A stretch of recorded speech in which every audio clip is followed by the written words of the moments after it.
Hello again and welcome to another edition of Forum for a Better Understanding. You know, often we have on this program a panel of people, but today we're putting all our eggs in one basket, and that would be the basket of Dr. Amer Salih Araim, who is an Islamic guest who spoke in Visalia at the Catholic Churches of Visalia in March, sharing his faith as that parish was celebrating its 150th anniversary, as they do for a year and a half now. They've been celebrating events. And they invited Dr. Araim to share Islam to a Catholic audience. It was a pleasure to meet Dr. Araim at that moment and to decide to do a forum with him. Now, we have had other guests from the local mosques and the masjid here in Fresno, but today, our guest comes all the way from Walnut Creek, from Contra Costa County, and also indirectly all the way from Fallujah, Iraq, where he was born. Dr. Araim has been in this country since 1978 full-time and has worked for 20 years at the UN as a diplomat. And there he decided to be committed to world peace and justice. In retiring from the UN, became very committed to teaching others about the faith of his own people, Islam, and also to do interfaith work. Since 2001, after 9/11, he has been very much committed to interfaith dialogue, especially with Christian communities, over the idea of the best face for Islam. We are so glad that Dr. Araim is here to share with us his faith. And I wonder if before we start with the questions from your book, Doctor, you had anything of introduction of yourself to remind us just how important your Islamic faith is to you. Thank you very much for this introduction and for the invitation. Really, it is a pleasure and honor for me to be here with you and to speak about Islam. Islam is a monotheist religion. It means submission to the will of God, and Islam is a continuation of the same message which was brought by different prophets and messengers throughout the history of monotheist faith. And Islam means submission, how we submit to the will of God. We submit to the will of God by following His commands, and these commands came in the Holy Scriptures. And in Islam, we have full belief in all the prophets and the messengers and the books. We believe in the books which were revealed by Allah, God, to all the prophets and the messengers. And we consider the Quran is the last revelation, book of revelation. And it was revealed to Prophet Muhammad, peace be upon him. And he continued his mission for 23 years to ask people, to call people to worship only one God. And we call him Allah because he called himself Allah in the Quran. And I have been here, as you said, since 1978, but I concentrated on my interfaith work since the beginning of 1999. I began in Long Island in New York, and I was with the Interfaith Council of Long Island in New York, and then came to here to Contra Costa County. And after the terrorist attacks of 9/11, I was invited to speak in a memorial service which was held in Civic Park in Walnut Creek. And since then, I have been invited to many churches, schools, and other institutions.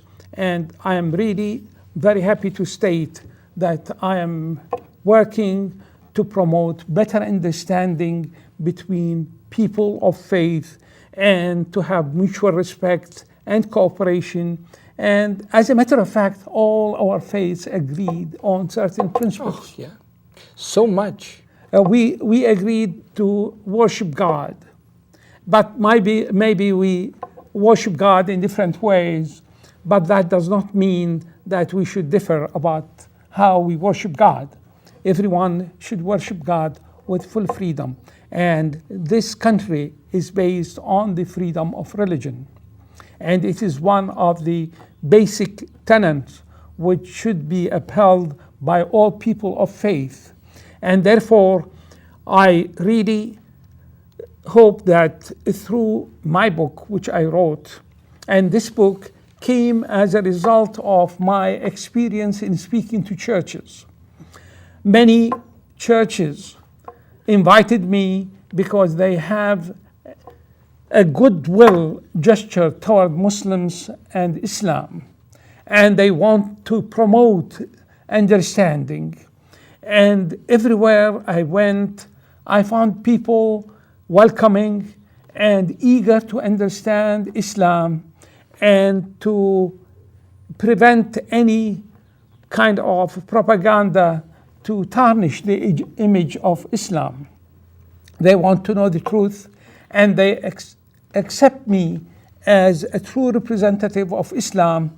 And in the meantime, I am American. I am concerned about the American society. I am concerned about the well-being of every American, because this is part of my pledge when I became a citizen of the United States of America, that I respect the law, I respect the Constitution, I respect the tradition of this country, and therefore I am fully committed to better understanding, mutual respect, and to promote peace and justice in this country and all over the world.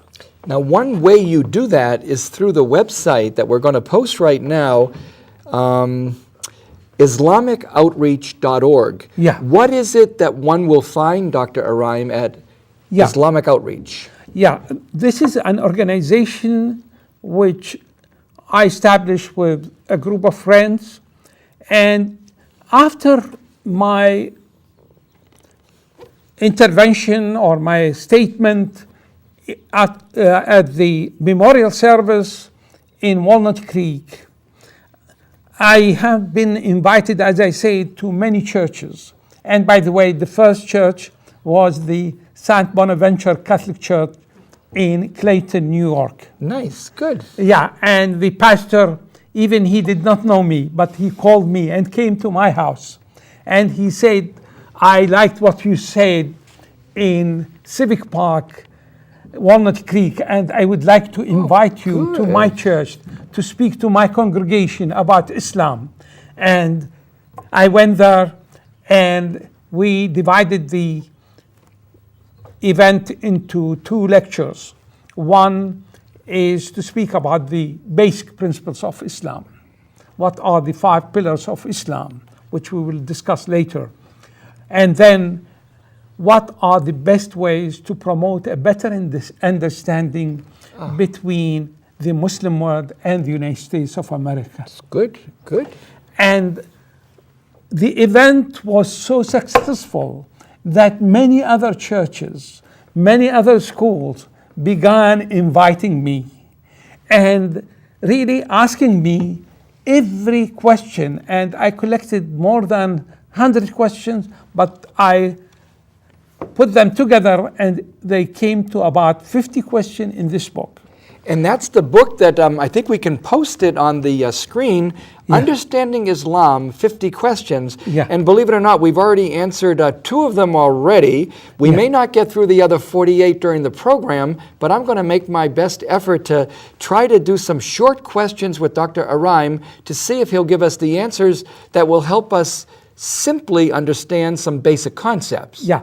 But after all these efforts and the speaking engagements with the different churches, schools, and other institutions, I decided to establish an organization called Islamic Community Outreach of California. Nice. This organization is cooperating with the Interfaith Council of Contra Costa County, with the East Bay Housing Organization, which is trying to help building houses to the poor and the needy, with many other, with the hospitals in Contra Costa County, when they need help, ask about Islamic tradition, ask about what they should do with their Muslim patient, they would call me and I would respond to them. Wow, Good. So we established this organization, and the first project in this organization is this book.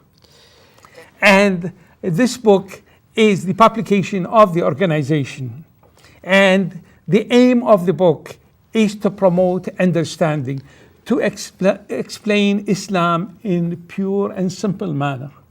And we want people to know that American Muslims are their brothers and sisters, and they love this country, and they want to cooperate with every person, even people outside the faith communities. We welcome them. We are all Americans. We want to share with them our experience. We want to extend to them our respect, understanding, and willingness to cooperate to solve many problems facing this country. Now, the book came out in 2010. Yeah. It is Understanding Islam, 50 Questions, and it was your son who had something to do with this, the physician in Visalia? Thank you very much for this question. It is a very good question. I am gifted by God by having a wonderful family. And my son is a vascular surgeon in Visalia. And he attended some of these meetings in churches and other institutions. And he was impressed by the goodwill of the people. That's great. And he told me that wherever I went with you, I saw people trying to understand Islam and extending hand of cooperation to you and to the Muslim community. Why you don't put this experience in a book? Good. And I appreciated his contribution to the idea of putting a book, although I collected all the questions, but he was really instrumental in fulfilling this idea, and he kept asking me, when are you going to write the book? And I began writing the book. Well, you did write a book. It's like, I would call it like a primer on understanding Islam. And it's basic, it's clear, and there are 50 good answers to 50 very important questions. The third question on the list that I wanted to do is very simple but important. What is exactly a Muslim? A Muslim, a person who believes in Islam, and the basic and first step to be a Muslim, to declare that I bear witness that there is no other deity or God with a small g, but Allah, and that Muhammad is his messenger. And here I want to clarify one point, because sometimes people are confused. There is no difference between God and Allah. Allah is the Arabic word for God. And in the Middle East, Muslims and Christians who speak Arabic, they say Allah for God. Why we are choosing the word Allah? Because the Quran is the direct word of Allah, God. And in the Quran, God calls himself Allah. That is why we are using this word, because Allah called himself Allah. And it is the same. There should be no misunderstanding or confusion about this issue that Muslims worship something called Allah. Allah is God. It's God. Yeah. It's our God. Yeah. Now, and it is the God of Muhammad, of Jesus Christ, of Moses, of all the prophets and the messengers of Allah. Now, one other point that need not be confusing, but is for some people, the distinction between an Arab and a Muslim. We all know that not all Arabs are Muslims, and not all Muslims are Arabs. That is a very good question. Arab is a person who is speaking Arabic, and who in the Middle East, people speak Arabic, and the Middle East is western part of Asia, with the exception of Turkey and Iran. They are Muslims, but they don't speak Arabic. They speak Persian and Turkish, and the Arab countries in North Africa. All these countries, people there speak Arabic language, and that is why they call them Arabs. And there are Arab Americans who migrated to this country. They are American citizens. They love this country, but they speak Arabic in addition to English. And therefore, we call them Arab Americans. And Arab Americans could be Muslims or Christians.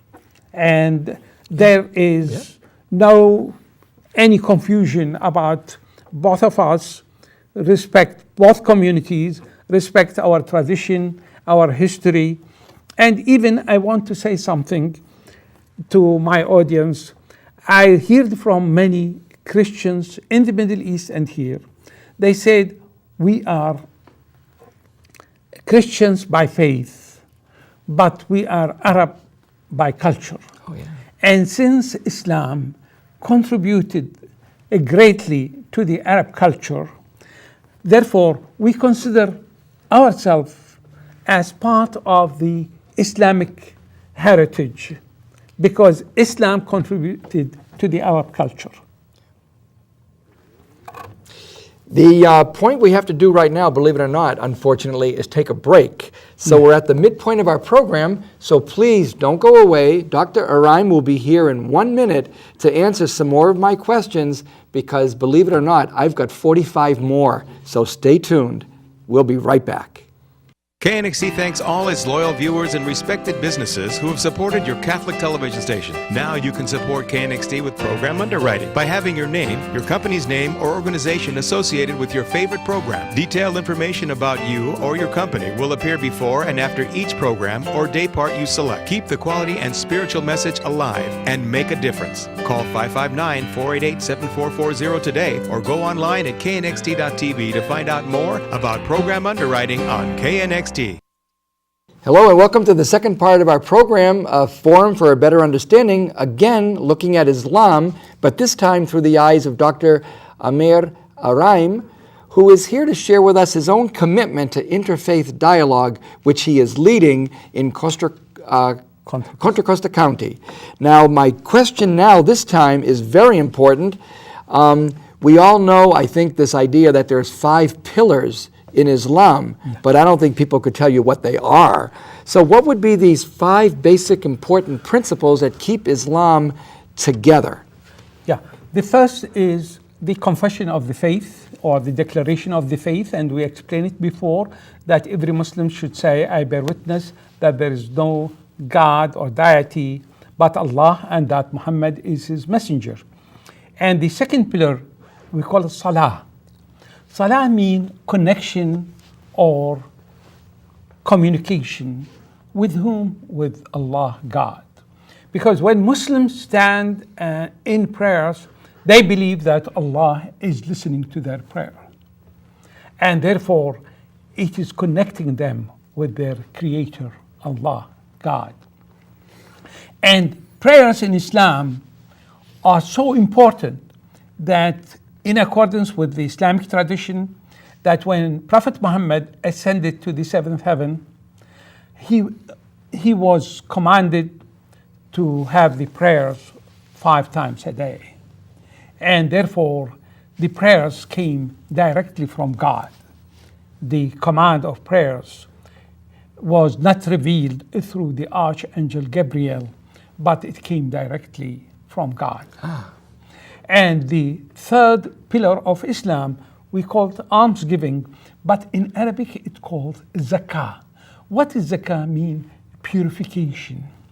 To purify the wealth by sharing it, part of it, with the poor and the needy. And the 4th pillar of Islam is Sawm or fasting. And in the Quran it said, O you who believe, fasting is prescribed for you as it was prescribed for those before you. Who are those before us? Are the Christians and the Jews. So this is the connection between the different, the 3 monotheist religions. The other aspect or the fifth pillar of Islam is pilgrimage to Mecca. And Mecca is the first house built for worshiping God on earth. It was built by the Prophet Abraham, we call him in Arabic Ibrahim, and his son Ismail. And in accordance with the Quran, Prophet Abraham made a supplication to God to make the hearts of people yearn toward visiting Mecca. And Allah commanded him to make a call to people to visit this place. And since that time, every year, many people, last year there were 3 million Muslims in one spot, in one day, to perform pilgrimage to Mecca.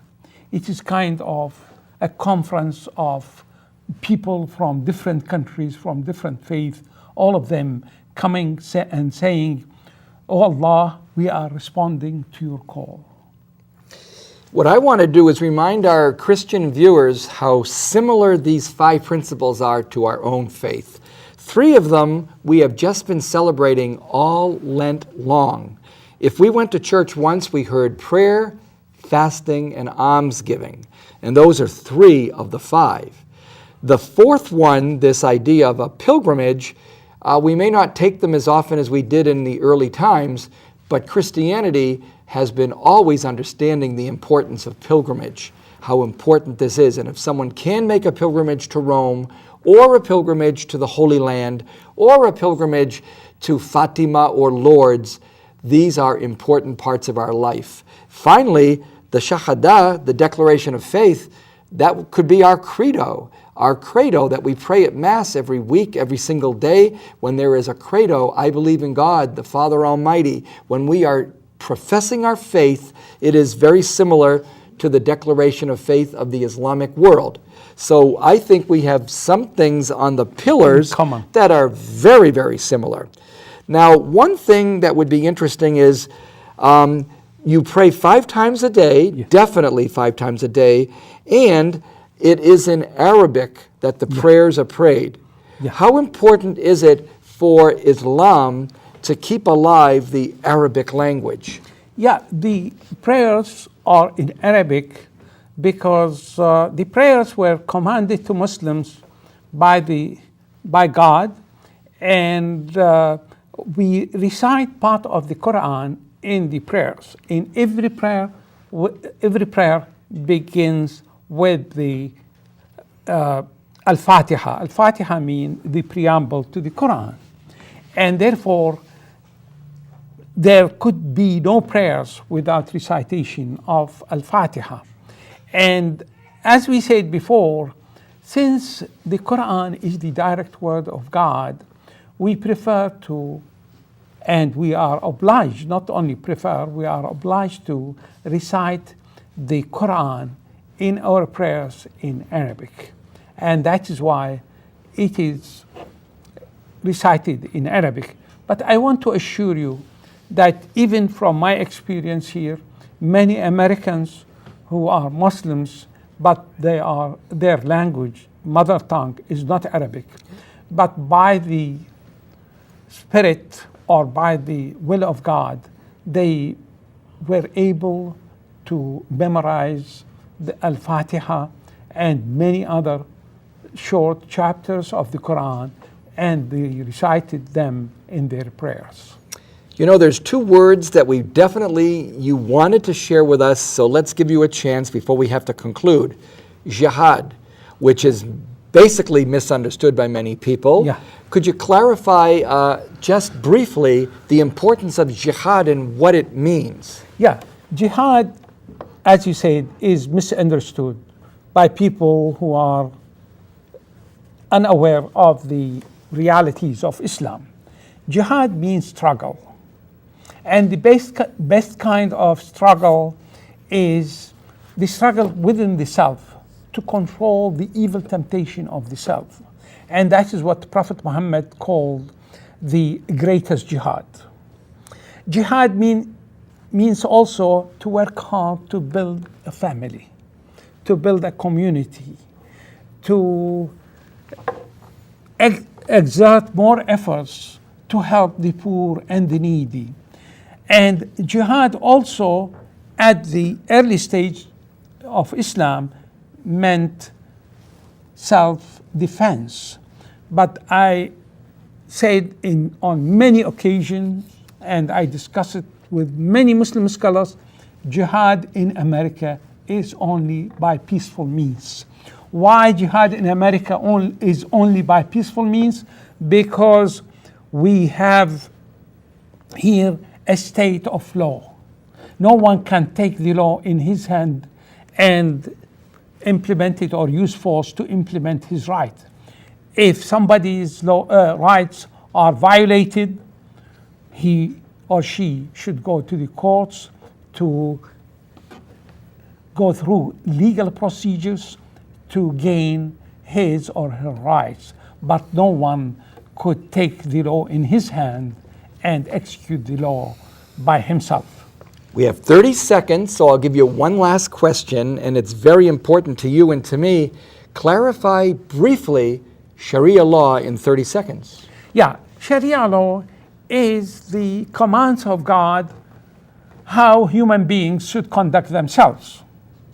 And Sharia law, during the time of Prophet Muhammad and the caliphs, it was applied as the law of the land. But here in America, Sharia law means family laws, relations within the community, and no Muslim in America has proposed the implication or implementation of the Sharia law in the United States. I want to thank Dr. Araim, who wasn't able to answer every question with the time that we gave him, but thank you, Dr. Araim, for being here today. Thank you and very we'll be much. looking forward to our next forum program. Thank you very much. Thank you.